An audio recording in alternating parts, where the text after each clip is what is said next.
Durante el último siglo, una de las herramientas más potentes para conocer la física del mundo que nos rodea han sido los aceleradores de partículas. Pero estos aceleradores, que quizás en un principio fueron utilizados simplemente para conocer el mundo de lo más pequeño, en los últimos años también se están utilizando, mejor que en los últimos años o en las últimas décadas, en multitud de otras aplicaciones, como puede ser la medicina, el análisis del cuerpo humano e incluso tratamientos médicos. Para hablarnos de los materiales usados en el desarrollo de componentes para estos aceleradores de partículas, tenemos hoy con nosotros a Fernando Toral Fernández, del Centro de Investigaciones Energéticas Medioambientales y Tecnológicas, CIEMAT, en su sede en Madrid, pero que tiene varias sedes a lo largo de toda España. Fernando, entre 1995 y 2001, realizó el máster y doctorado en Ingeniería Industrial en la Universidad Pontificia de Comillas. Desde 1996 es miembro del grupo de superconductividad del CIEMAT y en su trabajo allí ha desarrollado imanes superconductores para aceleradores de partículas, como el LHC, el Tesla 500, el XFEL.EU y el AMIT. Desde el 2007 se dedica al desarrollo de componentes de RF para aceleradores y en 2015 ha asumido la responsabilidad del grupo de tecnología de aceleradores del CIEMAT.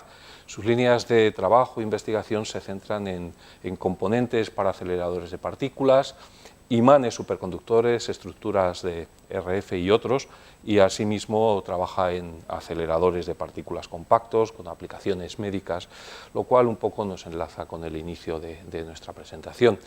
Yo no os voy a robar más tiempo, os dejo con Fernando. Muchísimas gracias por haber venido, por estar aquí, por darnos conocimiento de todas estas nuevas ideas, nuestras líneas, y el tiempo es tuyo. Muy bien, muchas gracias por la acogida y por la oportunidad de estar aquí con vosotros y de presentaros un mundo que para mí es fascinante, que es el de los aceleradores de partículas. En concreto, hoy nos vamos a centrar en los materiales que estamos usando para los componentes de estos aceleradores. La foto que he escogido no es una foto al azar, sino que es la foto del sincrotrón, que está en Barcelona, que es la mayor instalación como acelerador de partículas que tenemos en nuestro país. Y después, bueno, pues en la charla, lógicamente, no solo hay trabajo o realizaciones mías, sino también de todo el grupo de tecnología de aceleradores que estamos en CIEMAT, y pongo también a una persona de cada una de las otras instalaciones que luego os mencionaré brevemente que hay en España. Lo que es el esquema que voy a seguir en esta presentación, en primer lugar, os voy a presentar cuáles son los principales componentes de un acelerador de partículas, por hacer una breve introducción, si no es familiar para vosotros. Después haremos un repaso también breve sobre los aceleradores de partículas que hay en España.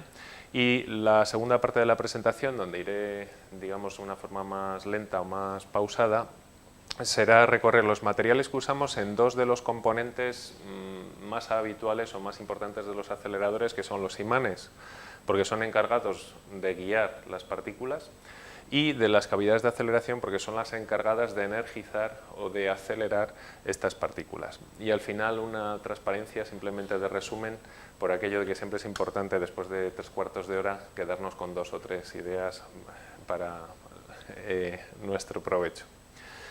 En este esquema tan simple, lo que trato de mostraros es todos los componentes que son habituales en un acelerador. Lógicamente, lo primero que tengo que tener es una fuente de partículas, es, digamos, mi proveedor de partículas para acelerar. Estas partículas se mueven dentro de un tubo, porque necesito que estén en vacío para que no se choquen con otras partículas, porque el aire parece que es vacío, pero no lo es. Hay partículas que dificultarían la aceleración que quiero hacer de las partículas que a mí me interesan.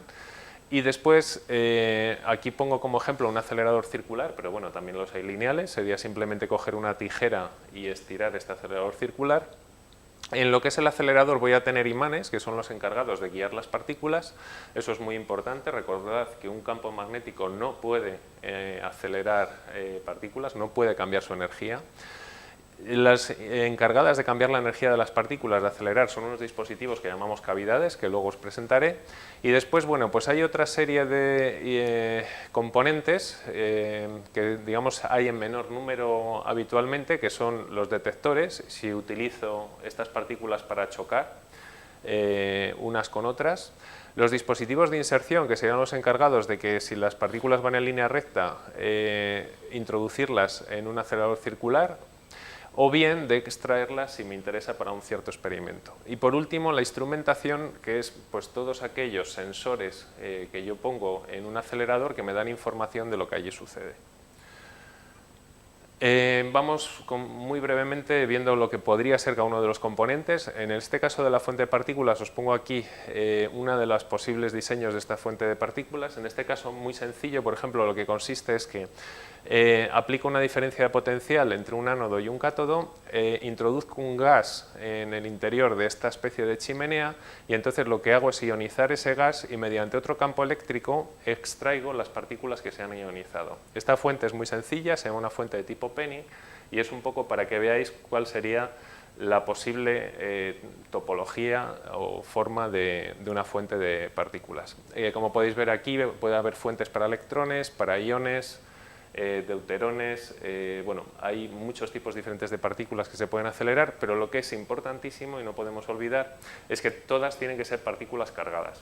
Solo se pueden acelerar aquellas partículas que tienen carga eléctrica y si por ejemplo estoy interesado, como pueden ser los reactores de fusión, en estudiar qué le pasa a un material cuando es bombardeado con neutrones, por ejemplo, los neutrones no se pueden acelerar porque no tienen carga eléctrica y lo que utilizaríamos sería un efecto que se llama despalación, donde yo acelero partículas cargadas, impactan contra un blanco, arrancan neutrones con una cierta energía que son los que impactan a su vez con el material que yo quiero estudiar, cómo se comporta cuando los neutrones chocan con él. El siguiente componente es el tubo de LAD de vacío. Aquí recordaros bueno, que hay muchos tipos diferentes de bombas de vacío y de tecnologías, porque en el caso de los aceleradores necesito un vacío de unas condiciones excepcionales. Incluso es mejor el vacío que yo tengo en el tubo de partículas del LHC, que como sabéis es el acelerador principal del CERN, es mejor las condiciones de vacío que tengo en ese tubo de las que me puedo encontrar en el espacio exterior, de la Tierra. O sea, el vacío allí es excepcional.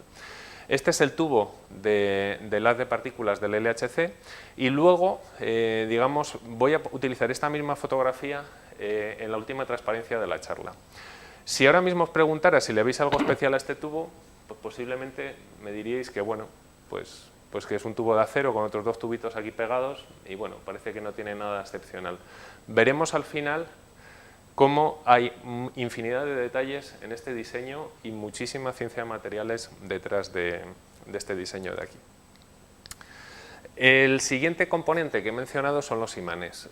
Os pongo aquí diferentes topologías de imanes, que si veis la diferencia entre ellos, por decirlo así, es el número de polos. Esto es un dipolo, tiene dos polos, este es lo que llamamos el polo del hierro, porque es por donde salen las líneas del campo magnético. En este caso de aquí sería un cuadrupolo, tengo 4 polos. En este caso de aquí es sextupolo y hay incluso imanes con un mayor número de polos.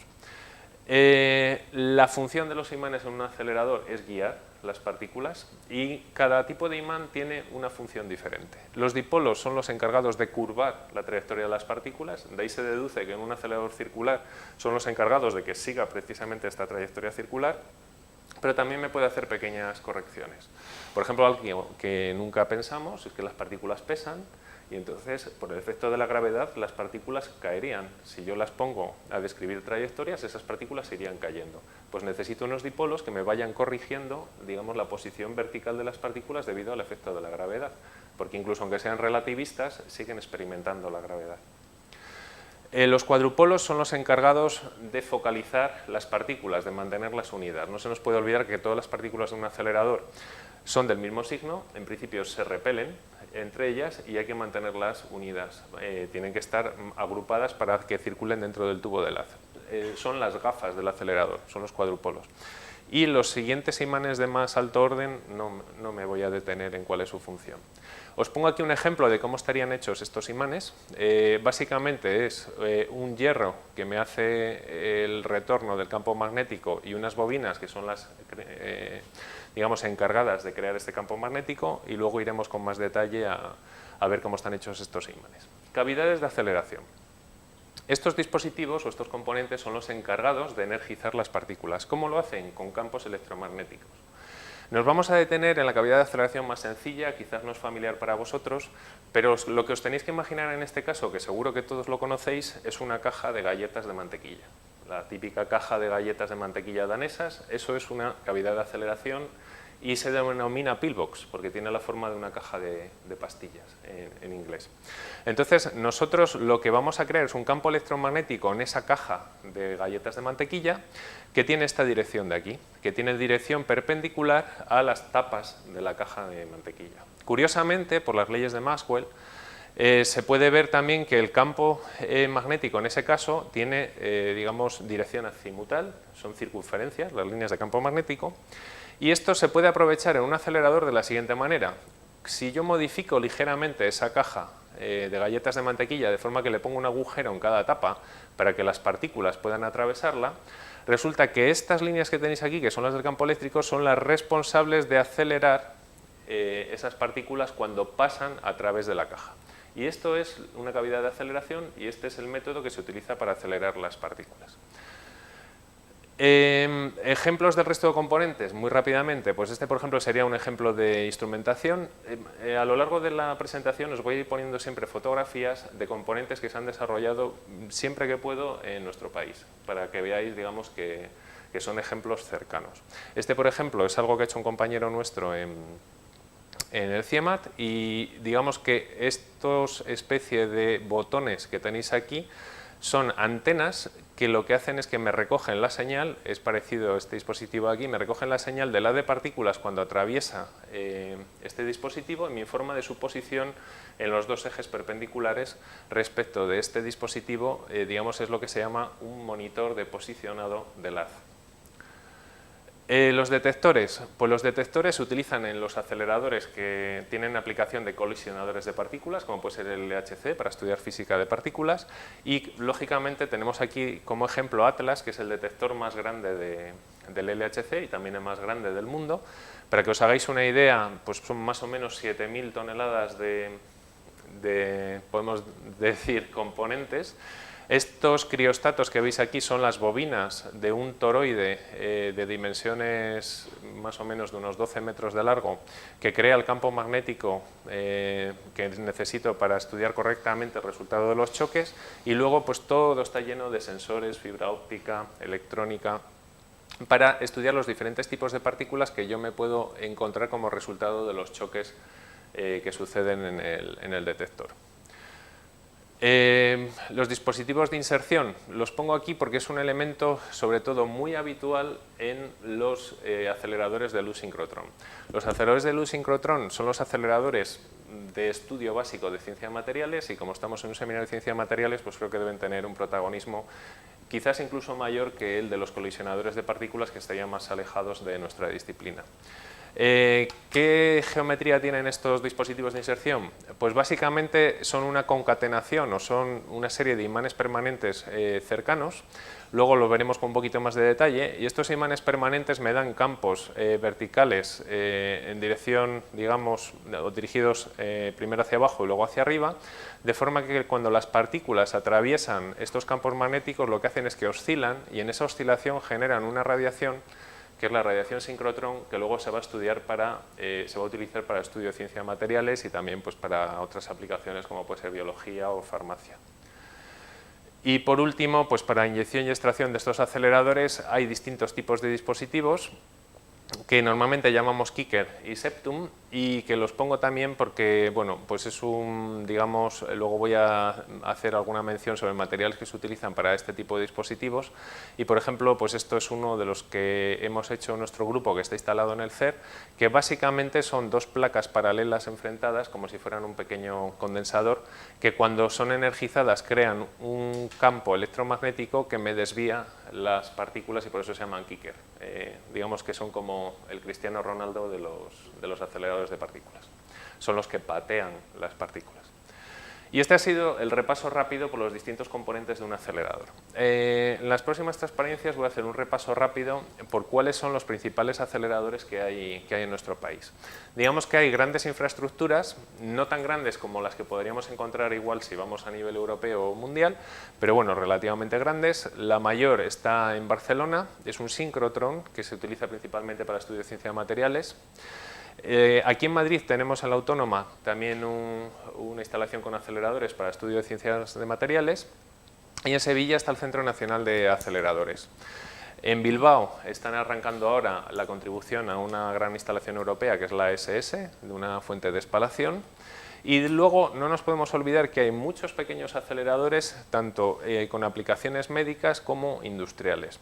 En concreto, el más habitual de las aplicaciones médicas son los aceleradores, normalmente ciclotrones, para los radioisótopos que se utilizan en imagen PET. Y, por ejemplo, en esta imagen podéis ver que hay 19 ciclotrones que tienen ese uso en nuestro país. De hecho, aquí al lado de la Politécnica está, digamos, una instalación que tiene 2 ciclotrones para producción de radioisótopos. Y hay 2 grupos que hacen I+D en tecnología de aceleradores, que son el CIEMAT, o están en el CIEMAT y en IFIC en Valencia. Haciendo un repaso por las instalaciones, esto es el sincrotrón de Barcelona, y como podéis ver, aparte de algo tecnológicamente sofisticado, también es bonito.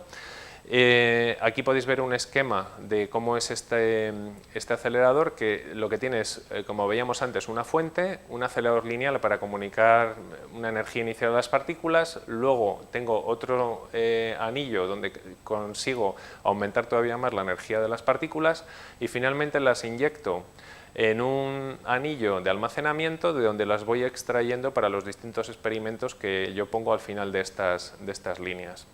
Lleva en operación desde el año 2012 y daros cuenta de que bueno, las escalas de tiempo también de construcción y diseño de estas instalaciones son bastante grandes, andan siempre en el orden de 15 o 20 años. Aquí en esta transparencia lo que muestro pues son estos dispositivos de inserción que se usan para crear la radiación sincrotrón y podéis ver, digamos, que la idea es lo que os decía antes, una oscilación que me cree la radiación que yo utilizo luego para estudiar los materiales. En esta fotografía de aquí os quiero mostrar cómo es un acelerador por dentro, porque igual nunca habéis visto uno. Esto, digamos, está rodeado, como veíamos en la primera fotografía, de unas paredes de hormigón para protección contra radiación. Este anillo interior, por este tubo van las partículas, en este están adquiriendo energía, por eso se llama booster.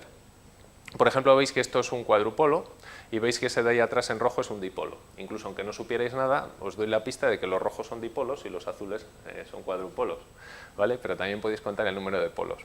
Este de aquí es un dipolo grande del anillo de almacenamiento que una vez que las partículas han alcanzado su energía nominal se mantienen en este anillo. Bueno, ese es el tubo de LAZ, por aquí hay un tubo parecido. Y, por ejemplo, estas que veis aquí son las cavidades de aceleración. Y por este tubo que veis aquí, bastante grande, por este tubo le llegan las microondas, parecido al microondas de casa, que son las responsables de crear ese campo electromagnético que me acelera las partículas. Esta transparencia no me voy a detener en ella, pero la pongo como ejemplo de lo que se puede hacer con un sincrotrón como el de Barcelona.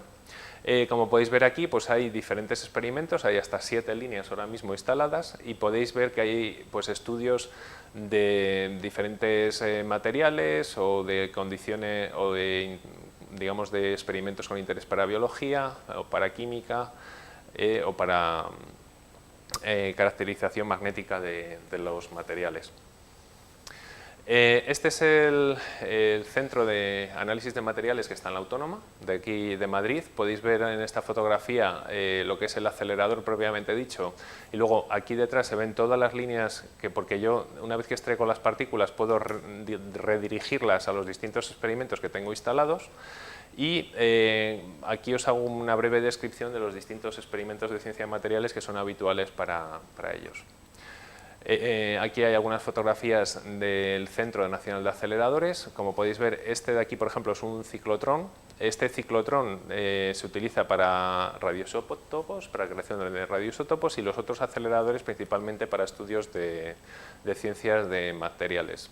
También pueden hacer, por ejemplo, que es algo bastante habitual y seguro que estáis familiarizados, usar carbono 14 para fijar las fechas de diferentes materiales. Y por último, en lo que son las grandes instalaciones que tenemos en nuestro país, la contribución desde Bilbao a la fuente de espalación. La fuente de espalación es lo que os mencionaba al principio de la charla, es el acelerar partículas, en este caso, para impactar contra un blanco, donde yo arranco los neutrones que luego utilizo para estudio de diferentes materiales, cómo se comportan bajo bombardeo de neutrones. Bueno, y hasta aquí, digamos, un poco la introducción para los que no estáis muy familiarizados con los aceleradores, y ahora voy a pasar a describir cuáles son los materiales que usamos en los imanes y en las cavidades de aceleración. La descripción que yo os voy a hacer y lo que os voy a contar es una descripción, digamos, de tecnólogo. Yo no voy a hablaros tanto de la microestructura de los materiales o de los comportamientos a nivel microscópico o de cómo son las fases que tengo en los distintos materiales, sino que os voy a hablar a un nivel de usuario y, digamos, cómo de los materiales que yo me encuentro tengo que hacer la selección y cuáles son los criterios que a mí me llevan a hacer esa selección. ¿De acuerdo? Entonces, vamos a empezar por un tipo de imanes muy concreto, que es el de los imanes superconductores, porque son, por decirlo así, los imanes más sofisticados que veremos como ejemplo de utilización de materiales avanzados. El objetivo que yo tengo cuando utilizo imanes superconductores es poder aumentar la densidad de corriente que yo tengo en los conductores, como sería el cobre, y al mismo tiempo poder aumentar el campo magnético que yo tengo en estos imanes. Al poder aumentar el campo magnético, lo que yo consigo, consigo poder darles por ejemplo, mayor energía a las partículas con un acelerador más reducido, porque el radio de curvatura de las partículas puede ser más pequeño a medida que yo aumento este campo magnético. Eso es una de las posibles utilizaciones de estos imanes. Curiosamente, como supongo que muchos sabéis, las propiedades de un superconductor dependen de tres propiedades básicas, como son la densidad de corriente, el campo magnético y la temperatura. Estas tres magnitudes tienen un valor crítico para los superconductores. Por encima de ese valor crítico dejan de comportarse como superconductores, pero por debajo de él son superconductores. Luego veremos valores habituales para estos valores críticos. Lo que sí que es importante es que la temperatura es siempre relativamente baja, con lo cual estos imanes deben ser enfriados. Hay dos métodos básicos de enfriamiento. Uno es con digamos, refrigerantes líquidos. En este caso, por ejemplo, os muestro cómo sería uno de estos imanes. Este, por ejemplo, es un imán combinado. Las partículas irían por el medio o por el centro de este tubo. Este tubo está insertado dentro de este otro imán. Esto es un cuadrupolo, como podéis ver, 4 bobinas. Esto de aquí es un dipolo. Y este imán, que es superconductor, para poder ser enfriado con helio líquido, se introduce en esta vasija que podéis ver en la fotografía de la derecha, y esta es la vasija que utilizamos como recipiente de helio líquido. Otro tipo de tecnología es la tecnología seca o el enfriamiento por conducción, que normalmente se utilizan unos aparatos que llamamos criorrefrigeradores o cryocooler en inglés. Como os comentaba en la transparencia anterior, tengo diferentes tipos de superconductores. En este gráfico, que es relativamente complejo porque aparecen casi todos los tipos de superconductor que se utilizan habitualmente. Pero lo que es importante es que tengo dos tipos diferentes de superconductores. Luego volveremos al gráfico. Uno, que son los de baja temperatura crítica, podemos decir podemos denominar baja cuando estoy por debajo de 40 Kelvin, y en este caso vamos a mencionar 4 tipos fundamentalmente de superconductor. Uno es el niobio titanio. El niobio titanio lo utilizo básicamente en imanes que llegan hasta los 9 Tesla y las temperaturas habituales de trabajo son siempre por debajo de 5 Kelvin. La gran ventaja que tiene este material es que es dúctil, está totalmente optimizado desde el punto de vista industrial y es el que se ha utilizado digamos, en la gran mayoría de los imanes hasta ahora. El otro material que es muy habitual es el niobio estaño. Como podéis ver fácilmente, tiene la ventaja de que se puede utilizar a campos magnéticos mayores que el niobio titanio, y tiene la gran desventaja de que es frágil, es digamos, un componente de tipo A15 en fase, y también es sensible a la elongación, o es sensible a deformaciones mecánicas. Tiene todavía recorrido para ser optimizado, pero estas dos dificultades que veis aquí desde el punto de vista de fabricación de bobinas, pues lógicamente son muy difíciles de solucionar. Hay otro que es el niobio 3 aluminio, que es muy parecido al niobio 3 estaño, no me voy a detener en él, y ha habido un material de reciente aparición que lleva 3-4 años digamos, siendo desarrollado, que es el diboruro de magnesio. Podéis ver que en principio es un poco descorazonador desde el punto de vista de campo, no se puede utilizar a campos muy altos, pero esto de no poderse utilizar a campos muy altos depende de la optimización que se está haciendo todavía de este material para poder ser aplicado o poder ser utilizado en cables. Con lo cual tiene una ventaja potencial, que es muy económico, y también que es dúctil, pero todavía le queda un recorrido importante de optimización. Y luego hay otros materiales que denominamos de alta temperatura crítica, que estarían hasta el entorno de los 100, 110 Kelvin, y aquí podemos distinguir como dos generaciones en estos materiales, una primera que tiene densidad de corriente más baja y una segunda que tiene una densidad de corriente más alta, lo cual sería muy prometedor, y el problema que tiene esta segunda generación a día de hoy es que el precio es muy alto. Son materiales también que soportan muy bien el campo magnético, entonces la principal dificultad que tienen es que mecánicamente se degradan muy fácilmente, y eso es algo que para cuando yo voy a utilizarlos en bobinas es muy importante tenerlo en cuenta. En cuanto a los materiales, ahora podéis ser más fácilmente capaces de entender esta tabla. Daros cuenta que el primer material que he mencionado, que es el niobio titanio, se nos queda en esta zona de aquí, de campos relativamente bajos, y en temperaturas, en este caso esta temperatura es de 4,2 Kelvin, en lo que está hecha la densidad de corriente crítica. Si me voy al siguiente material que hemos estudiado, que es el niobio estaño, como podéis ver, avanzo de forma significativa los campos magnéticos que puedo crear. Daros cuenta que estos son valores críticos, y los valores que yo he mencionado en otra transparencia son inferiores a estos. ¿Por qué? Porque como tenía 3 valores críticos, si yo me fuera digamos a justamente el punto que está en esta línea, no podría poner nada de corriente. A medida que yo pongo corriente en el conductor, no me puedo acercar tanto a esta línea de densidad de corriente crítica. Y luego los que son de alta temperatura son estos que se mueven en esta zona de aquí. Podéis ver que son muy poco sensibles al campo, porque incluso para campos de 40 Tesla sigo teniendo densidades de corriente apreciables, y como os decía, el principal problema que tienen a día de hoy es la dificultad para utilizarlos en bobinas, y también el precio, lógicamente, que no nos podemos olvidar. En las siguientes transparencias, lo que voy a tratar de contaros es un problema muy típico de utilización de materiales. Digamos que la primera gráfica que os he enseñado es una gráfica de laboratorio. Es una gráfica donde yo en el laboratorio estudio para un cierto material cuál es su corriente crítica y digamos cuáles son sus propiedades intrínsecas. Pero yo luego tengo que ser capaz de utilizar ese material superconductor en un imán. Y entonces vamos a ver cuál es el recorrido que el tecnólogo de materiales tiene que hacer para conseguir que ese material pueda ser o pueda formar parte de un imán. En primer lugar, vamos a preocuparnos de cómo están hechos los conductores, en este caso los superconductores. Cuando yo voy a hacer un superconductor, daros cuenta que todos los superconductores, bueno, en este caso me voy a detener en los de baja temperatura y para ser más concreto en el de niobio titanio. Si os fijáis, aquí os muestro 2 fotos de cómo es una sección de estos conductores. Luego los podéis ver porque son estos que os he traído aquí. De hecho, este conductor de aquí, que veis en esta bobina, sería el que está en esta fotografía. Lo que son los superconductores son los filamentos que se ven en este anillo, que en la foto de detalle los tenéis aquí representados. Estos, en este caso concreto, son de unas pocas micras de diámetro. Y todo lo que veis en color, digamos, marrón, es cobre.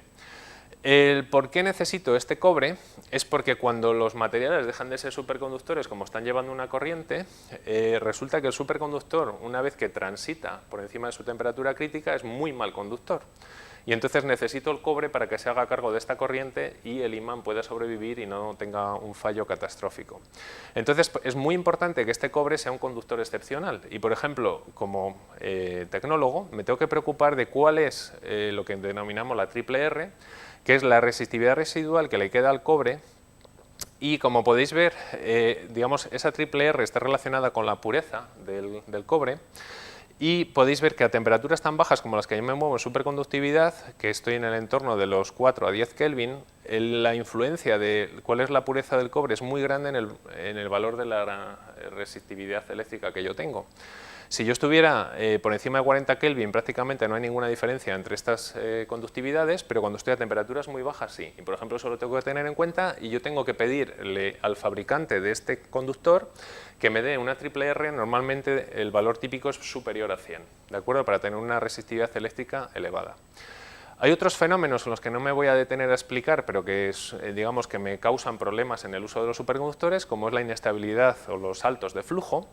Esto se soluciona con diámetros de los filamentos suficientemente pequeños, normalmente por debajo de las 50 micras. Luego hay un problema pues, parecido a lo que sucede en los materiales magnéticos de pérdidas por histéresis. Estas pérdidas por histéresis se reducen también si el diámetro de los filamentos es muy pequeño, pero por ejemplo tengo que tener cuidado con que no tenga filamentos distorsionados como este que veis aquí, porque si tengo un filamento distorsionado esas pérdidas aumentan mucho, o que no estén tan cerca unos de otros que sea como un falso contacto entre ellos, que también me aumentaría las pérdidas de magnetización. Por ejemplo, esto para la producción de estos conductores para las distintas fases de extrusión, pues es algo que hay que tener muy en cuenta. Una vez que tengo los conductores, el problema que tengo habitual es que, claro, a mí me interesa, por razones más asociadas a ingeniería eléctrica, que la corriente que yo tengo circulando en los imanes sea lo más alta posible. Eso es para poder reducir lo que se denomina la autoinducción de los imanes. Entonces, eso es muy difícil hacerlo con un conductor solo, y entonces lo que hago es que agrupo varios conductores para formar un grupo por el que circula la corriente por todos ellos, y ese grupo de conductores es lo que denominamos cable. Entonces, hay distintos tipos de cables, como podéis ver en la primera línea. Uno es el tipo que denominamos Rutherford, donde estos cables, digamos que se enrollan y se hace que sean como una cinta. Esto que tenéis aquí, que podéis luego ver, es un ejemplo de cable Rutherford, como este que tenéis aquí. Y entonces, para que os hagáis una idea también de cuál es la densidad de corriente que circula por estos superconductores, digamos que por aquí puedo tener más o menos del orden de los 2.000–3.000 amperios pasando. Eso quiere decir que la densidad de corriente que yo tengo es unas 100 veces superior a la del cobre. O sea que tendría 100 veces más de sección si este conductor fuera de cobre. Y esa es la gran ventaja que presentan los materiales superconductores. Otro tipo de agrupamiento para tener corrientes grandes es este que veis aquí, que se denomina en inglés el cabling conduit. Este tipo de conductor se va a utilizar en las bobinas de ITER, y en este caso concreto el fluido circula por el interior de esta envolvente metálica que veis aquí, y estos son los conductores que tienen dentro los filamentos superconductores a su vez. Y otro tipo de cable que tenéis aquí es el cable Rovell. El problema es que tiene precio alto, pero es, por ejemplo, un cable que me posibilitaría utilizar superconductores de alta temperatura. Os he traído aquí un superconductor de alta temperatura, en este caso este es de primera generación, es un bismuto, que tiene una matriz de plata y, como podéis ver, tiene una geometría como una cinta. Y entonces con este tipo de geometría podría hacer un cable Rovell, donde sí que puedo tener corrientes muy altas que me vienen muy bien para los imanes de los aceleradores. Como podéis ver, el tecnólogo también se tiene que preocupar de disminuir las pérdidas AC, igual que me pasaba antes con los filamentos, que no lo he mencionado, pero los filamentos están retorcidos. También aquí las fibras, si os fijáis, o los distintos conductores que forman el cable siempre están retorcidos para disminuir esas pérdidas AC. En el Rovell, por ejemplo, es muy evidente, pero también en el Rutherford. Y aquí no es tan evidente, pero también, no se ve en la foto, pero también está, digamos, retorcido para disminuir esas pérdidas AC. Y lo que es muy importante estudiar para el tecnólogo de materiales es que no se produzca degradación en mis propiedades de los conductores individuales cuando yo les hago este cableado. ¿De acuerdo? Por último, otro detalle de los cables, lógicamente, es que al llevar corriente tienen que tener un aislamiento, y este aislamiento es una ciencia en sí misma. Tiene que ser un aislamiento, lógicamente, que sea capaz de aguantar temperaturas muy bajas, porque las temperaturas de funcionamiento son criogénicas. Tiene que ser capaz de aguantar radiación, porque en los aceleradores estamos creando radiación, pero al mismo tiempo, en algunos casos, por ejemplo el niebio estaño, que lleva un tratamiento a alta temperatura, 600 grados, este material no solo tiene que aguantar temperaturas criogénicas, sino que también tiene que ser capaz de aguantar altas temperaturas. El siguiente paso para poder llegar a las bobinas, esto de aquí es una bobina hecha de material superconductor. Para poder llegar aquí yo tengo que dejar que estos conductores estén fijados mecánicamente, y para eso utilizo resinas. En las resinas, ¿de qué me tengo que preocupar? Pues en las resinas me tengo que preocupar de que sean suficientemente resistentes a baja temperatura. Las resinas habitualmente usadas son resinas de tipo epoxi. Las resinas de tipo epoxi me interesa que tengan un tiempo de curado, un tiempo de uso relativamente largo, porque mientras yo estoy haciendo la bobina, que esta es una foto de un bobinado de una bobina superconductora como esa que tenéis ahí, hay una técnica que es ir aplicando la resina al mismo tiempo que yo bobino, y entonces se tiene que mantener más o menos fluida durante el tiempo que necesita para bobinar. Y luego hay, digamos, otro tipo de impregnación, que será una impregnación en vacío, donde yo pongo todos los cables y después introduzco la resina. Pero en este tipo de impregnación necesito que sean resinas con muy baja viscosidad. Y por último, si tengo un acelerador con alta radiación, lo que tengo que tener son resinas, además, que tengan una resistencia elevada a la radiación. El tipo de resinas más habituales en este caso es el cianato éster, que son resinas muy sofisticadas y que, por ejemplo, se van a usar en las bobinas del reactor ITER. Y ahora también se van a utilizar en los imanes que entre el año 2020 y 2022 van a formar parte de la actualización que se va a hacer en el LHC. Otro problema que no quiero dejar pasar sin mencionar, al menos, que se encuentra el ingeniero al diseñar los imanes superconductores, es cuáles son las propiedades mecánicas que tienen estas bobinas, porque siempre que yo creo campos electromagnéticos tengo asociadas unas fuerzas electromagnéticas que son muy importantes, que son del orden de cientos o miles de toneladas para un imán de 10-15 metros de largo, por la repulsión que sufren estos conductores entre ellos. Entonces, daros cuenta, en esta transparencia intento mostrarlo un poco, que las propiedades son dependientes de la temperatura, y que luego lo que yo tengo es un composite, tengo un mix de cosas en esa bobina. Ese mix de cosas, aquí podéis ver un modelo de elementos finitos donde nosotros hemos puesto las propiedades de cada uno de los materiales para tratar de sacar unas propiedades medias. Y si os fijáis, pues por un lado tengo el espacio que hay entre los cables, que está lleno de resina. Tengo el aislamiento eléctrico del cable, que en este caso es un barniz. Luego tengo la matriz de cobre y estos anillos que representan los filamentos superconductores. Podéis ver aquí cuáles son las propiedades de cada uno de ellos y daros cuenta que son muy diferentes. Yo tengo la resina, que es muy blandita, un módulo YAN realmente muy pequeño, y tengo el cobre, sin embargo, que tiene un módulo de YAN pues muy elevado comparado con la resina. Entonces, digamos que para que os hagáis una idea, valores medios habituales de las bobinas pues andan en el torno a 35-40 gigapascales, y ese es el valor que yo uso para cuando voy a hacer mis análisis mecánicos de cómo se comporta el imán, porque si yo en una bobina como estas que os estoy enseñando aquí tengo del orden de 600 conductores, podéis entender fácilmente que yo no puedo hacer un análisis de elementos finitos representando 600 conductores como este que tenéis aquí, porque el tiempo de cálculo sería totalmente inasumible, e incluso los resultados posiblemente serían imposibles también de obtener. Y entonces utilizamos propiedades promedio de esas bobinas.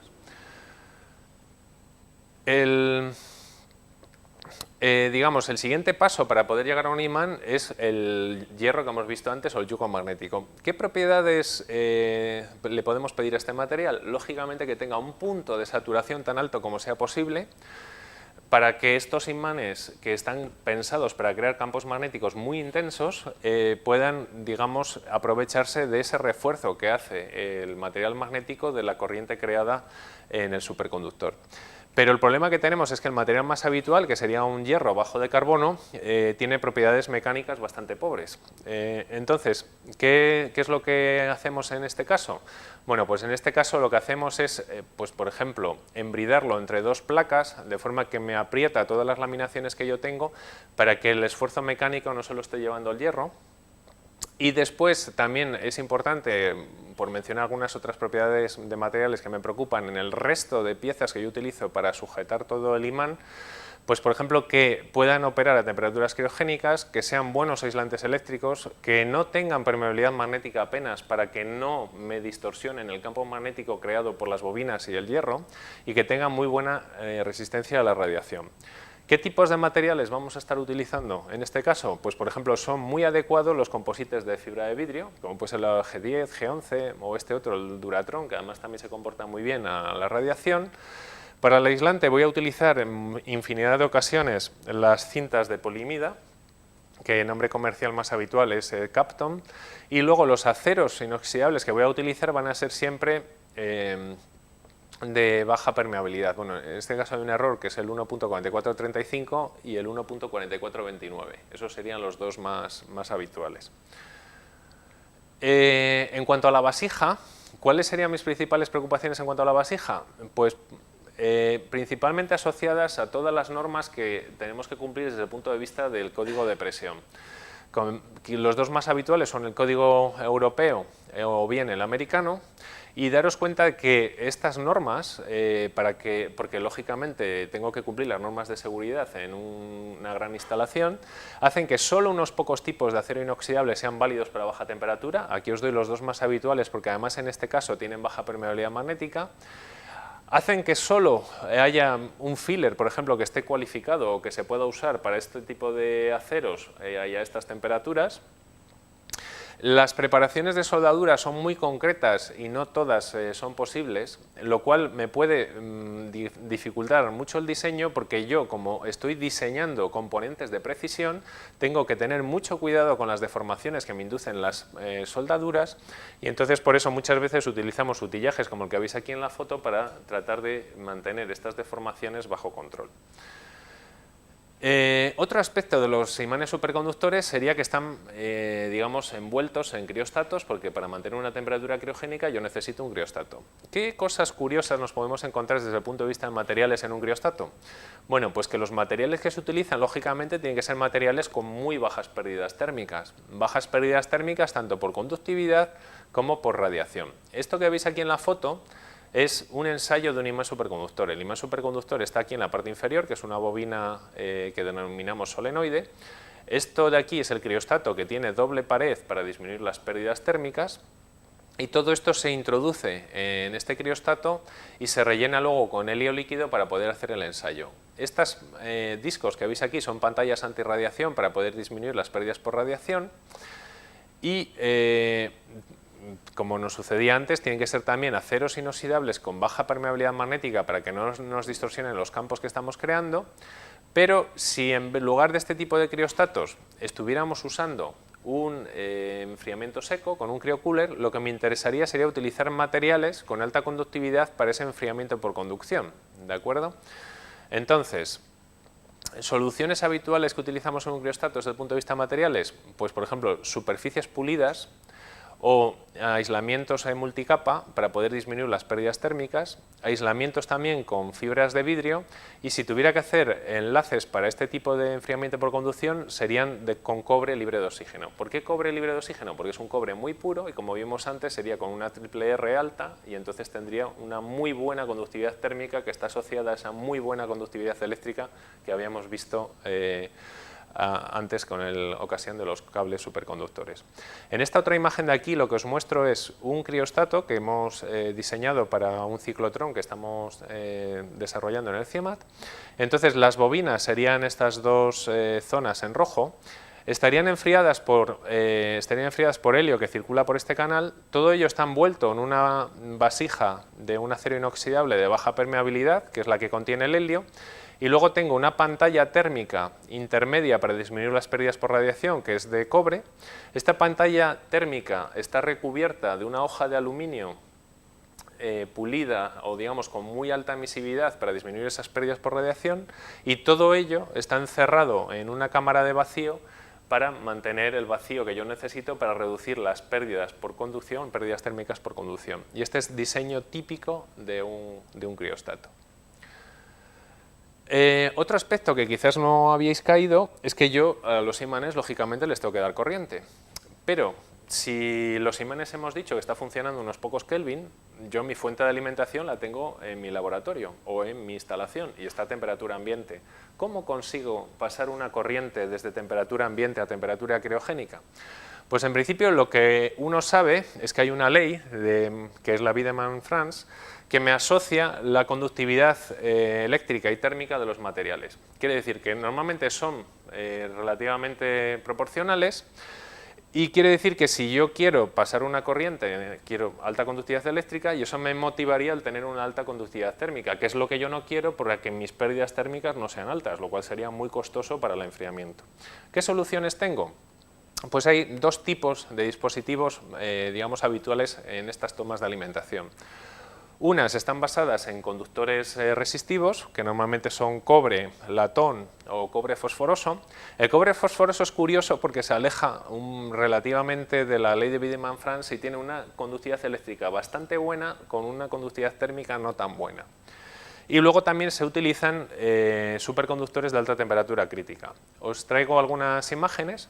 Por ejemplo, esta de aquí son cómo son las tomas de alimentación para los imanes que se han puesto en la instalación de Xfel. Si os dais cuenta, tienen un camino relativamente largo para disminuir las pérdidas por conducción y luego tienen dos puntos intermedios de anclaje a temperaturas intermedias para disminuir las pérdidas térmicas. Este anclaje está hecho por enfriamiento por conducción y estos son trenzas del cobre libre de oxígeno que mencionábamos antes. Visto en la vida real, daros cuenta que esto es el criostato en el que se ensayan estos imanes. El imán en concreto es esta vasija que veis aquí. Por ahí se introduce la bobina que hace las medidas magnéticas, pero que sería el equivalente al haz de partículas. Y aquí tendríamos la conexión entre los cables que vienen de las bobinas y estas tomas de alimentación que van hasta aquí arriba y que tienen los dos anclajes, que uno está aquí y otro está hecho aquí, a las líneas de temperaturas intermedias. En cuanto a los superconductores de alta temperatura, pues este sería un ejemplo. Está hecho con unas cintas parecidas a esta que os he traído y entonces con unas cintas parecidas a esta hago este dispositivo que es una toma de alimentación. ¿Cuál es la gran propiedad de estos superconductores de alta temperatura? Que son de tipo cerámico. ¿Qué quiere decir? Que tienen una conductividad térmica muy baja, pero sin embargo son superconductores y claro, es una maravilla. Yo tengo resistividad eléctrica cero con una conductividad térmica muy baja. Digamos que es el caso ideal. ¿Cuál es la dificultad que tienen? Pues básicamente que tengo que mantener la temperatura, que tiene su dificultad, y también de precio. Es más barato una toma de alimentación basada en cobre que una basada en superconductor. Otro tema de materiales que me he encontrado en mi experiencia es el del apantallamiento magnético. Yo creo campos magnéticos muy intensos, pero en algunos dispositivos necesito que no vean campo magnético en absoluto, necesito apantallar. En estos casos, ¿qué es lo que yo necesito? Pues materiales de alta permeabilidad, pero daros cuenta que estas propiedades magnéticas dependen mucho de la intensidad del campo magnético y de la temperatura. En un caso concreto que nosotros teníamos que apantallar unos fotomultiplicadores, nos encontramos con que para diferentes grosores del material que poníamos de apantallamiento, los resultados eran totalmente diferentes para ese apantallamiento. Y al hacer las microfotografías de la estructura, lo que nos encontramos es que cuando el material era muy fino, que era una hoja de 1/10 de milímetro de espesor, los cristales no tenían espacio para crecer, aunque les hacíamos a todos el mismo tratamiento térmico para optimizar las propiedades, y el tamaño medio del grano era de 20 micras, y a medida que el espesor de la hoja era mayor, los granos podían crecer más. Y entonces, por ejemplo, este material con 127 micras de tamaño medio del grano tenía una fuerza coercitiva mucho más baja que este otro material de aquí, y entonces sus propiedades de apantallamiento eran mucho mejores que las de este material de aquí. Y es algo que nos explicó la fotografía de la estructura de ese material. Porque en principio el fabricante no distingue para los distintos espesores de los materiales cuáles son las propiedades de apantallamiento, y nosotros nos estábamos encontrando propiedades que no éramos capaces de explicar. Y mirando cómo eran los granos de los materiales, pues pudimos encontrar la explicación. Ahora un par de transparencias muy rápidas sobre los imanes de otros tipos. Estos son imanes que son de cobre, están refrigerados por agua, es totalmente diferente de lo que es un material superconductor. Entonces, básicamente todo lo que hemos visto sería también aplicable a estos imanes, pero quitando las particularidades asociadas a la baja temperatura. Y estos otros tipos de imanes, que son los dispositivos de inserción, están basados en imanes permanentes. ¿Qué cosas podemos encontrar excepcionales desde el punto de vista de ciencia de materiales? Por ejemplo, estos imanes permanentes no son como los que ponéis en las neveras de vuestra casa, quiero decir, son materiales que tienen unas propiedades excepcionales de uniformidad del grano que es sinterizado para crear estos imanes. Los polos que se ponen aquí tampoco son de un hierro convencional, sino que es una aleación más o menos mitad y mitad de hierro y cobalto, que me da un punto de saturación por encima de 2 Tesla, que no lo consigo con un hierro bajo en carbono. Y el resto de componentes que van alrededor tienen que tener una muy baja permeabilidad magnética. En este caso el acero más habitual es el IC 310S, porque no es un acero refractario, y entonces cuando se mecaniza, con la temperatura que adquiere el acero durante el mecanizado no se le alteran sus propiedades. Si yo cojo otro tipo de aceros, como puede ser un 304L o un 316L, con la temperatura del mecanizado siempre hay una pequeña alteración de la estructura y hay una pequeña magnetización. Aquí os pongo una foto pues, de un armario de electrónica de control que va para acelerador. La gran preocupación para la electrónica de control desde el punto de vista de materiales es la resistencia a la radiación de todos los chips que yo tengo ahí dentro, de todo el silicio que hay ahí dentro. Esa sería la gran preocupación para el ingeniero de materiales. Y por último, un repaso breve a las cavidades de aceleración, para terminar ya el seminario de hoy. Me voy a fijar en una cavidad de aceleración que hay un acelerador que se llama IFMIF. ¿Por qué me he fijado en este acelerador? Porque es un acelerador que nuestros colegas de fusión van a utilizar para estudiar las propiedades de los materiales cuando son bombardeados por los neutrones en un reactor de deuterio-tritio. En este acelerador en concreto, que es un acelerador lineal, me voy a fijar en un componente que está aquí, más o menos, en la parte media de este acelerador, que se llama cavidad Bancher. Y en este caso lo que os voy a contar es un poco de dónde salgo y cómo voy eligiendo los materiales. Yo empiezo con unos cálculos electromagnéticos. Estos cálculos electromagnéticos básicamente lo que me dan es un vacío, un volumen, y yo este volumen lo tengo que rodear de materiales para que pueda existir en la vida real. Entonces, ¿cómo elijo esos materiales? Por ejemplo, el material para la carcasa, ¿qué le pido yo? Le pido buena conductividad eléctrica en la superficie interior, porque tiene que crear un campo electromagnético con bajas pérdidas, buena resistencia mecánica, porque tiene que ser capaz de aguantar el vacío, y que sea compatible con ultra alto vacío, que es lo que yo tengo en un acelerador, y buena conductividad térmica para poder disipar el calentamiento que se produce ahí. Entonces, hay 3 candidatos típicos: uno es el acero al carbono, otro es un acero inoxidable con un recubrimiento de cobre y otro es el cobre. Y os pongo aquí cómo sería el comportamiento de este material para cada una de estas propiedades que yo pido. Entonces, en este caso concreto de IFMIF, aunque en otros casos podría haber matices, nos hemos quedado con, digamos, con el que tiene más signos positivos, pero dependiendo de las condiciones podría no ser siempre este. Nos hemos quedado con un acero inoxidable con recubrimiento interior de cobre.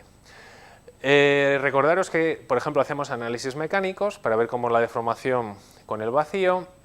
Y hacemos también análisis térmicos para que el calentamiento que me dan las corrientes que circulan por el interior de esta cavidad sea posible, digamos, o tenga temperaturas relativamente moderadas. En este caso podéis ver que tenemos un máximo como de 64 grados. En esta cavidad, para que os hagáis una idea, estamos disipando del orden de los 10 kilovatios, que es una cantidad que si no tengo refrigeración, lógicamente me da problemas. Una de las desventajas de utilizar acero inoxidable es que la conductividad térmica del acero inoxidable es baja. Por eso tengo que hacer un circuito de refrigeración bastante revirado para que me recorra todas las zonas del dispositivo. Después voy añadiendo componentes y al final llego a algo que veis aquí, que es un modelo 3D donde ese vacío que a mí me salía del cálculo electromagnético se ha convertido ya en algo real que yo puedo poner en el acelerador. Hay muchos procesos de fabricación y os voy a enseñar algunos de ellos para cuáles son, digamos, los puntos más importantes para el material. Por ejemplo, los procesos de soldadura. Los procesos de soldadura, yo necesito que haya una buena, digamos, un poco salto térmico entre el circuito de refrigeración y el acero inoxidable, porque como he dicho, el acero inoxidable tiene mala conductividad. Pero no es sencillo unir un tubo de cobre a esta carcasa de acero inoxidable. ¿Por qué? Primero, porque son materiales diferentes y segundo, porque sus masas son muy diferentes. Entonces, necesito que los dos materiales de base tengan una temperatura adecuada para la fusión, para el soldeo, y es un problema que nos costó bastante optimizar y, como podéis ver, los resultados primeros no eran muy esperanzadores. No todos son historias de éxito, sino que hay muchas pruebas y errores. Y esta de aquí pues os lo he puesto como ejemplo de soldaduras que tenemos que hacer de los distintos componentes para que no tengan fugas y puedan ser componentes de ultra alto vacío. Estas son soldaduras por TIG. Luego hay otras soldaduras más sofisticadas y mucho más interesantes para el ingeniero de materiales, como son, por ejemplo, las de braseo, las de bracing. En este caso de aquí os pongo como ejemplo, este es un horno de bracing, es un horno sofisticado porque no tiene elementos de grafito que son porosos, con lo cual las soldaduras son mucho más, de mucha más calidad por limpieza. Y esta, por ejemplo, es una soldadura, por aquí se introduce la potencia a la cavidad, por aquí van las microondas, y entonces atraviesan esta ventana cerámica que es de alúmina. La unión o la soldadura entre la alúmina, que es una cerámica, y los dos conductores de cobre que me conducen las microondas es un reto impresionante desde el punto de vista de materiales. ¿Por qué? Porque tienen coeficientes de expansión térmica muy diferentes y porque son materiales muy diferentes. Entonces, para que os hagáis una idea, llevan un recubrimiento de molibdeno manganeso en estos conductores de cobre, luego llevan otro fundente para adherir la cerámica a estos conductores de cobre, y para poder hacer la pieza completa, que como veis aquí tiene partes de cobre además de lo que es el conductor coaxial, tengo varios procesos diferentes de braseado. Es una pieza de las más complejas que hemos hecho desde el punto de vista de soldadura. Luego aquí tenéis una un poco más sencilla, en la que simplemente es una unión de inoxidable con cobre y digamos aquí estaría el fundente, y es una pieza más sencilla donde lo único que me preocupa pues es que sea estanca para que la refrigeración que va por el interior por agua no tenga fugas. Y por último os menciono otros dos procedimientos de soldadura sofisticados que hemos utilizado. Uno es el de haz de electrones, que por ejemplo es esta soldadura que está hecha aquí. Es una soldadura que en este caso el objetivo era que tuviera deformaciones mínimas, por eso se ha hecho por haz de electrones. Y también se puede utilizar soldadura láser, como en este caso de aquí, que es de inoxidable, y como podéis ver, pues hemos tenido un problema aquí de una fuga, pero hubo que repasarlo, pero hemos localizado que estaba justamente en la esquina, y eso que era una fuga bastante baja, era de 10 a la menos 8 milibar litro segundo. Pero son ejemplos de soldaduras. ¿Tratamientos superficiales? Pues también es algo que utilizamos habitualmente. Este, por ejemplo, es el recubrimiento de cobre que os mencionaba antes para las corrientes que van a circular en el interior de la cavidad. Es un recubrimiento de cobre de unas 100 micras de espesor, se llama un procedimiento de cobre ácido. Y, por ejemplo, en este caso de aquí, pues es para el curvado de los tubos, utilizamos este tipo de utillajes que, como están hechos de aluminio, pues están con un anodizado duro para que el aluminio no sufra durante los procesos de curvado de los tubos. Y otro proceso, por ejemplo, muy habitual en aceleradores es la protección del hierro bajo de carbono contra oxidación por un proceso de fosfatado. Por último, mencionaros también que en ultraalto vacío hay mucha tecnología asociada. Quiere decir, por ejemplo, esto de aquí es un ensayo de fugas, donde tenemos un espectrómetro de masas que busca helio-gas, que es con lo que detectamos las fugas, y que los materiales que se utilizan para vacío tienen que ser materiales que me den poca desgasificación, que tengan baja rugosidad para que no se me queden adheridas las moléculas a ese material y yo pueda alcanzar un vacío muy bajo, y luego que todas las juntas que se utilizan para cerrar los distintos componentes es un arte en sí misma. Os he traído aquí algunas. Esta, por ejemplo, es de tipo Licoflex, es quizás de la más sofisticada. Os he traído aquí una para que la veáis, y tiene un pequeño muelle en el interior que se preocupa de que cuando cambia la temperatura de los materiales y entonces tengo pequeños cambios de posición, con ese muelle me sigue los posibles movimientos que yo puedo tener, y son muy eficaces desde ese punto de vista, también muy caras. Esa que tiene mi compañero en la mano, que es de casi medio metro de diámetro, son como 800 euros, para que os hagáis una idea. Luego hay otras que, por ejemplo, que van aquí en esta ventana, que tiene un cristal para poder mirar en el interior, que son de cobre, como este que tenéis aquí.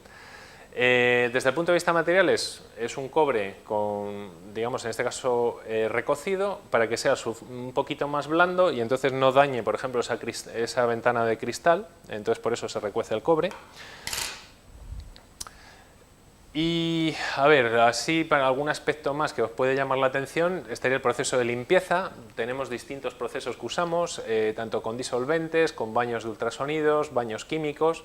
Y aquí, por ejemplo, podéis ver el ensamblaje de cavidades superconductoras con el imán que veíamos antes para el XFEL, que como podéis ver es un montaje en sala limpia, con unas condiciones muy especiales para que no haya ningún tipo de contaminación en los superconductores. Y en el ensamblaje, pues para que podáis también apreciar pues, que los distintos materiales que estamos utilizando, por ejemplo el cobre, hay que ser extremadamente cuidadosos con las condiciones de limpieza, siempre con guantes, también con los disolventes como puede ser la acetona, citranox, para mantener este cobre en perfectas condiciones para su uso. Y luego, bueno, pues si las cosas se tuercen un poco, pues siempre se puede recurrir a medidas de fuerza y poder solucionar en este caso el problema que surja.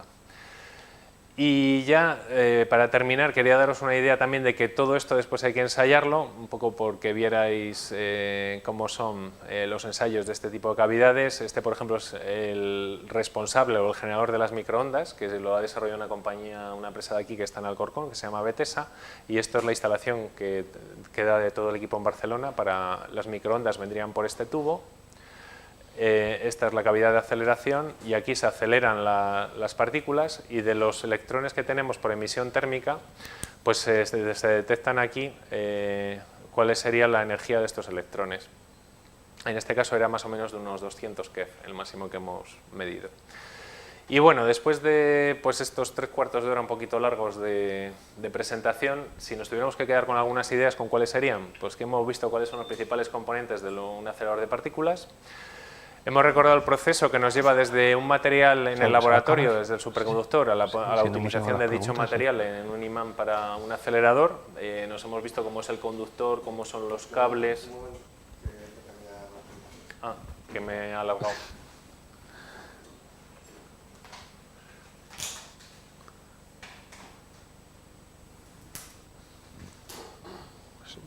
Yo te pediría, si nos has pillado el cambio, vuelve a si enlazas con la ahí, y así es el empalme luego es más fácil.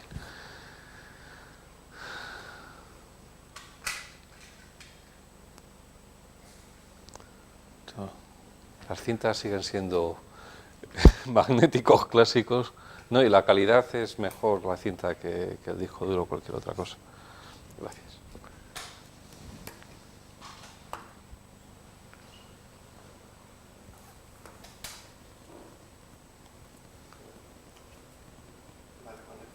Vale. En esta última transparencia lo que os quería enseñar también un poco para, digamos, introduciros en este mundo de los aceleradores también cómo sería el ensayo de nuestros componentes. En este caso tenemos aquí la cavidad Bancher, se le alimenta por aquí con las microondas generadas por este generador de microondas que está desarrollado por una empresa de aquí de Alcorcón. Y aquí sería por donde circulan las partículas cuando está puesto en el acelerador, pero incluso en este caso los electrones que tenemos por emisión térmica en el interior de la cavidad también son acelerados, y para comprobar cuál es la energía con la que salían hemos puesto aquí este sensor de radiación y medía hasta unos 200 keV de energía en estos electrones. Y por último, en la transparencia de resumen, después de este seminario, ¿con qué ideas nos podemos quedar? Pues hemos visto cuáles son los principales componentes de un acelerador de partículas. Hemos recordado cuál es el proceso que nos lleva desde el laboratorio, desde el material superconductor, a la utilización de dicho material en bobinas o en un imán real, cuáles son los procesos tecnológicos que son necesarios. Hemos revisado también algunos de los materiales y procesos de fabricación que se utilizan en la fabricación de cavidades de aceleración. Y como os decía al principio, en la transparencia 3 o 4, si tuviéramos que mirar a cada uno de los componentes de aceleradores de partículas, pues nos daríamos que nada es tan sencillo como parece. En este caso de aquí, pues este que era el tubo del acelerador del LHC, ¿qué cosas os podría decir? Pues que el acero que se utiliza en este tubo es un acero muy especial, es el 316LN para que no sea magnético, que aquí hay un recubrimiento de cobre para que las corrientes que se inducen tengan una conductividad mucho más baja, que estas rendijas de aquí están pensadas para que el vacío que hay aquí en el interior sea un vacío mucho más conseguido, y que estos dos tubitos de aquí lo que me hacen es la refrigeración de esta pantalla interior, porque este tubo de aquí está en contacto con el helio líquido, y entonces lo que hago es que refrigero a una temperatura intermedia para que mi refrigeración sea más económica, con lo cual lo que simplemente parecía que era un tubo para que las partículas fueran por su interior, como podéis ver, tiene muchos detalles asociados. Con todo ello, mi conclusión final, ¿cuál sería? Que pocas aplicaciones requieren técnicas de ingeniería más diversas que un acelerador de partículas y materiales tan diferentes, y bueno, que la diversión está asegurada.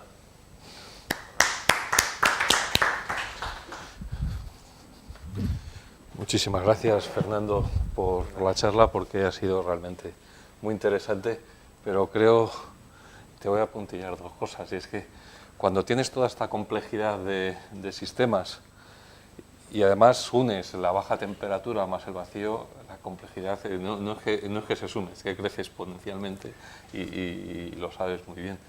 Y segundo, es que probablemente en ciencia de materiales el mayor reto en los últimos 50, 60 años ha sido el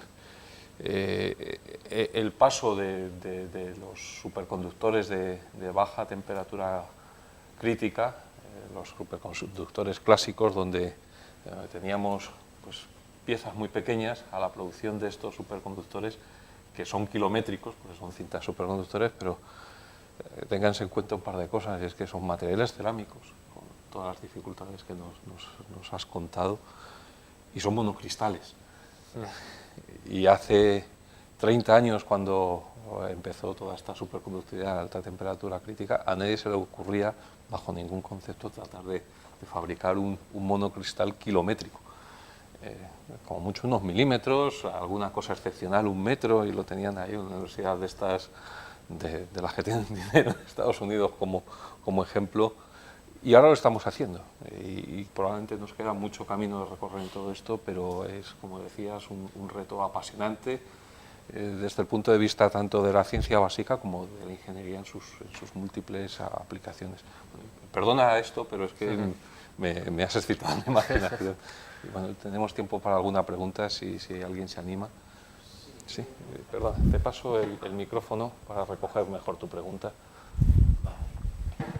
Muchas gracias por la presentación. La verdad es que tenía unas cuantas preguntas antes de venir para acá, me las he ido quitando casi todas, así que bueno, me tendré que sacar alguna.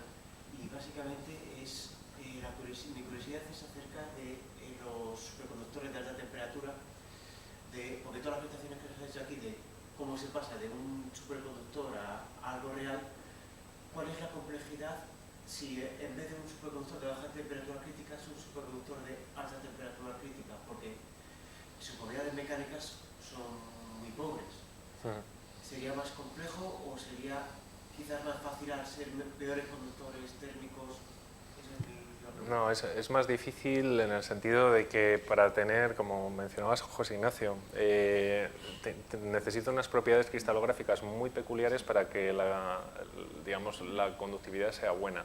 Porque si tengo, por ejemplo, muchas fronteras de grano, en cada una de esas fronteras de grano no son superconductoras. Y entonces el problema de conseguir que tenga pocas fronteras de grano es complejo. Y luego, para darle propiedades mecánicas ha habido muchos intentos diferentes, pero básicamente, por ejemplo, los de segunda generación, para que te hagas una idea, son solo unas pocas micras de espesor, lo que es el superconductor, y luego todo el resto de capas que tienen esas cintas, unas son para facilitar el crecimiento del grano con la dirección adecuada, y otras son para darle buenas propiedades mecánicas. Ahí se están utilizando pues igual aceros de alta resistencia como puede ser un asteloy o otro tipo de sustratos. Y luego también te preocupa, digamos, cómo es el comportamiento de esos materiales en sus condiciones de funcionamiento, que eso no lo he mencionado antes, pero quiero decir que si, por ejemplo, los materiales que forman parte de esa cinta tienen coeficientes de expansión térmica muy diferentes, cuando yo los enfrío va a ocasionar que entre ellos aparezcan esfuerzos intrínsecos que me pueden, digamos, degradar a su vez el material superconductor. Entonces es un problema combinado, es un problema de cómo consigues que crezcan los cristales con la dirección adecuada, para que tengan coeficientes de temperatura o de expansión térmica adecuados y que al final las fuerzas tan grandes que aparecen electromagnéticas con campos muy intensos como son los que están creando no me degraden ese material. Sí, luego ya sí tienen aplicaciones que se someten a la radiación o lo que sea. Sí. Ya es... Bueno, y un aspecto que aunque yo lo digo de vez en cuando muchas veces se nos olvida, y el precio. Te quiero decir, ahora mismo existen esos conductores, pero por ejemplo para el ciclotrón que hemos hecho, el ciclotrón AMIT, nosotros consideramos el poder utilizar niobio-titanio, que es un superconductor de baja temperatura, con un superconductor de segunda generación de alta temperatura, y la diferencia de precio era de más de un orden de magnitud, porque existen los en el mercado, pero el precio es inabordable. ¿Cuánto tiempo crees que podrá pasar hasta que esos superconductores de alta temperatura, bueno, segunda generación, o si salen otros y se les llama tercera generación, podrán empezar a ser realmente aplicados? Por ejemplo, yo que sé, proyecto ITER, que es lo que yo estoy metido, bueno, el coste de proyecto ITER son completamente absurdos, entonces los costes de los superconductores no sé exactamente qué porcentaje es, pero es un porcentaje seguramente menor que los costes de la cimentación, que han sido horribles. O sea, ahí los costes son importantes, pero hay mucho más importantes que tienen otras propiedades que no les hacen posible ser usados. Te quiero decir, desde el punto de vista mecánico no se pueden usar. Pero lógicamente, a ver, yo llevo más o menos 20 años trabajando en superconductividad, el avance ha sido muy grande. Quiero decir, cuando hace 20 años no existía diboruro de magnesio, las propiedades del niobio-estaño eran mucho peores. Estábamos con la primera generación de superconductores de alta temperatura, entonces bueno, el avance ha sido importante. Y luego quiero decir que el predecir ahí, como digo yo, muchas veces es una constante universal. Te quiero decir, para el reactor de fusión comercial siempre nos quedan 50 años, y quiero decir que se va moviendo la constante. Sí, desde los años 50. Claro, nos quedan 50 años siempre. Claro. Y para los superconductores yo siempre digo que quedan 10 años. Sí. Entonces, bueno... desde que apareció en el 86, sí, entonces, que en 10 años íbamos a tener aplicaciones, ¿no? Es un problema, como dice Fernando, realmente complejo, y hay otra cosa en la cual no he entrado, pero que es complejísima también, es la soldadura. Cómo sueldas cintas cerámicas y garantizas que eso tiene, es decir, es... Y el coeficiente de expansión térmico... Sí, no, es esto. Aún así... Que no lo degrade cuando se suelda. Aún así hay aplicaciones en las cuales están funcionando, es decir, hay aplicaciones de muy alto valor añadido donde los superconductores dan respuesta. Pero bueno, aquí se hizo en los años 90 un gran programa de inversión en España que lamentablemente no cuajó en las empresas, no tenemos una empresa donde haya recogido esto, pero la investigación ha sido impresionante y el avance también. Y no solamente en el campo de los superconductores, sino colateralmente a otras muchas cosas. Pero la pregunta que haces es buenísima. ¿Cuándo vamos a tener esto en la calle? 10 años, ¿no? Nunca lo sabes. Es decir, a principios de los 80 nadie hubiera pensado en los superconductores de alta temperatura crítica. En lo que no hemos avanzado nada en estos años ha sido en entender la física de los superconductores de alta temperatura crítica. Eso se ha avanzado poquísimo. Es decir, estamos bastante perdidos de saber por qué. Igual de repente hay alguien que sabe por qué y conseguimos la clave para desarrollar superconductores de temperatura crítica a temperatura ambiente. De alta eso cambiaría absolutamente todo. Y el número de aplicaciones se multiplicaría, la inversión crecería exponencialmente. O igual hay alguna frontera física por la cual no se puede pasar de cierta temperatura. Bueno, el último récord que salía hace unos meses estaba a una temperatura bastante alta, pero la gracia es que las presiones eran tan brutales que era más difícil de conseguir la presión que la temperatura, con lo cual, en fin, se te escapa entre los dedos, lamentablemente. Estamos en un mundo muy bonito, yo comparto la pasión por los superconductores de Fernando, pero donde no puedes encajar bien todo todavía. Pero eso es la gracia de la investigación. No sé si hay alguna otra pregunta o cuestión.